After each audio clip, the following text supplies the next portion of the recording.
This will certainly be a sprint. There's little doubt about that. They'll go fast. Keep an eye on them. There's the green and away they go. Milford got away quickly on the outside. He's looking to try and take out this Stars race if he possibly can. He's getting undone. He's getting undone. He is undone. And Johnny Gale is parked right in his left front tyre. It looks a bit of a mess from here. Roger Gray did the spin to miss the action.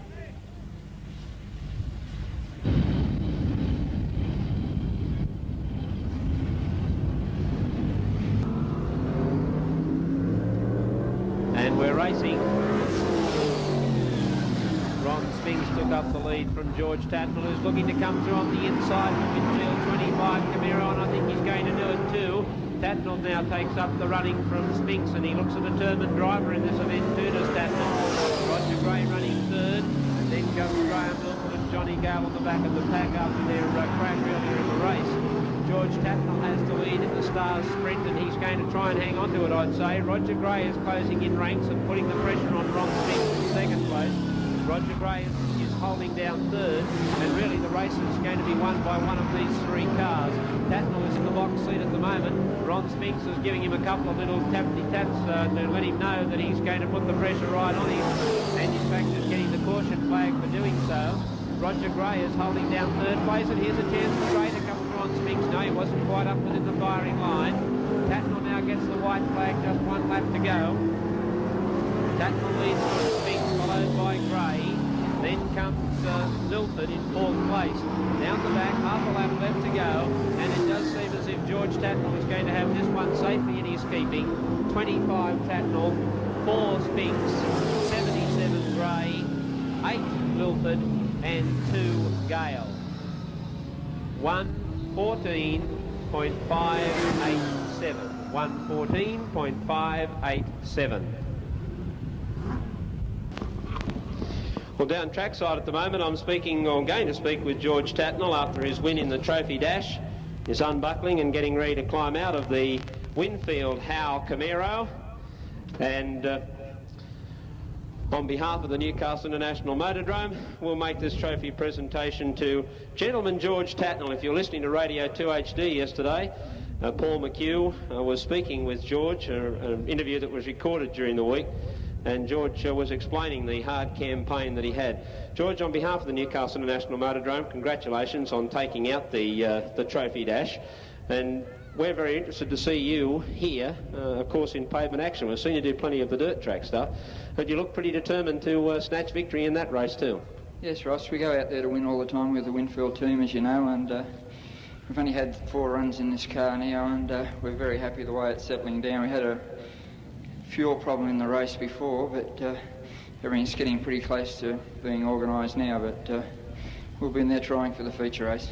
George, you were telling us on radio yesterday that you do have this heavy campaign of the Stanton Speedcar and Sprinter as well too. Do you think the pace might be getting to you a little? A little bit, but I still enjoy my racing a lot, and always like to, so we've got to strive to be up front there all the time with Winfield cars, you know, and they've been all year in the TAA that flies around the country. It makes it a little bit easier, and I've got the fabulous crew, Joe, Graham and John and all the boys you well know. George, we look forward to see you flying around here in the feature. Again, congratulations, ladies and gentlemen. Show your appreciation to George Tattnel. Complete information that comes to us says the engine that powers the number 81 of Poynton is an ex-Hot Rally motor, Ford Cosworth motor. But this green flag, the speaker is underway. Is everybody through the... Oh, no, there's a bump between Dean Gall and Ian Mackay, but no real problem. No damage done. They're both still continuing in the race. And it's number 28, John Garland, who's the leader. From 5, John Church on the inside. A little bit tentative, a little bit wobbly, the 2 boys out in front. This is allowing the 29 of Glenn Cox to start to move up on them. Then the 76 of Ronnie Mackay and the 46 of Ken Lawrence. Lawrence seems to be starting to wheel his Lawrence Volvo around very smartly, and moving around the outside, Kenny Lawrence goes up into second place, in fact, as I speak. And Ron Mackay has moved up into 4th place, and these two are the boys that are going to fight this one out, I'd say. Oh, Kenny Lawrence has got untidy, almost got off the track there. Ian Seville starting to come through the pack as well.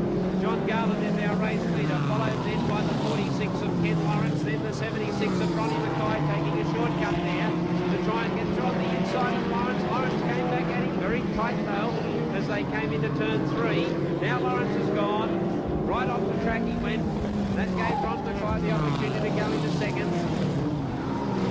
Ron Mackay running second now. Here's trouble, a wheel off Decor's car. Wheel off. In turn 2. Lost the wheel. And Ron Mackay was just about to pounce on John Garland there. He was just about to pounce on him, but Garland will still have the lead in the feature.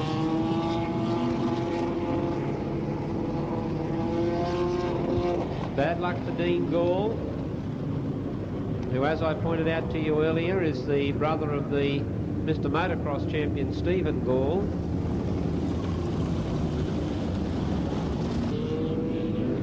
Now they've got a green.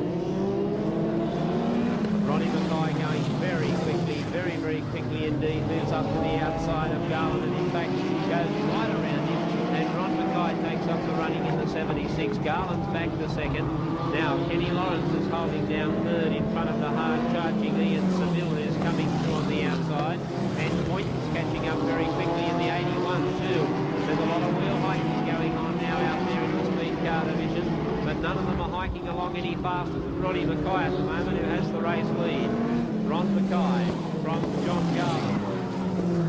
Ian Seville is now up into 3rd place. Poynton is going through up into 4th place now too. And Ken Lawrence has dropped back to 5th. Ron Mackay leading the way. The interesting battle is the minor placings between John Garland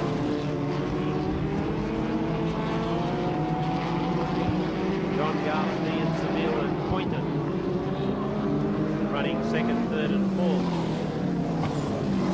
The battle between Seville and Poynton is a particularly keen one, with Poynton now getting through. No, not quite getting through. Now he gets through and moves up to 3rd place. Here's a problem here for Kevin Cox, who's done the steering, crowding the ball.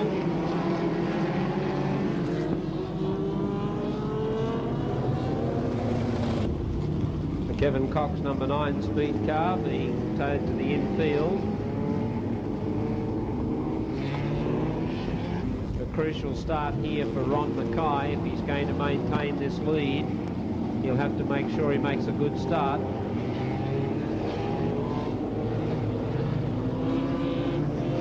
They've got the green flag, and Ron Mackay got away well. Now Poynton has moved up very quickly into 3rd place and looking to try and come through on the inside of Garland. He'll get a chance here too, yes. Poynton goes through up into 2nd place as Garland got offline and gave him the opportunity. Now Garland comes back at him though and tries to come round the outside of Poynton. Now Garland and Poynton settling down to a great struggle here for 2nd and 3rd placing. Poynton on the inside, Garland on the outside. Poynton won't give in, Garland won't give in. A good battle between these two as they come down main straight away. Poynton manages to hang on to that 2nd spot. Garland is running 3rd. Only 1 lap left to go. Correction, yellow. The yellow is out with a spin for Glencock of some things. So the Cox family not having a very happy time. Race has been declared with Ron Mackay 76, then 81 Poynton, then 28 Garland, then 7 Seville, and then I would imagine it would be 5 Church, 62 Spence, 46 Lawrence, 96 Ian Mackay, 40 Kevin Gormley. That'd be the way they'd finish. The top placings, no doubt. 76 Ron Mackay, the winner of the speed car feature. 81 Poynton in 2nd place. 28 Garland in 3rd.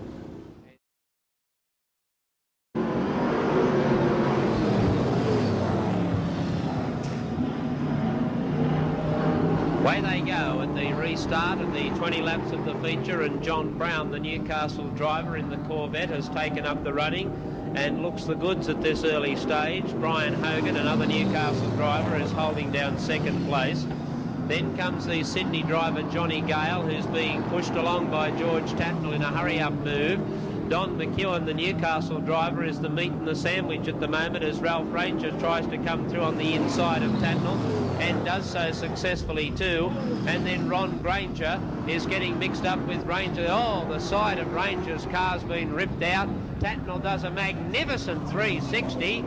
Flattened the back tyre though. He's popped the back tyre doing that. He popped the back tyre doing that 360. A brilliant piece of driving, but he's brought himself undone in continuing this wheel spin. It popped the rear tyre. He's calling for 2 minutes on the infield.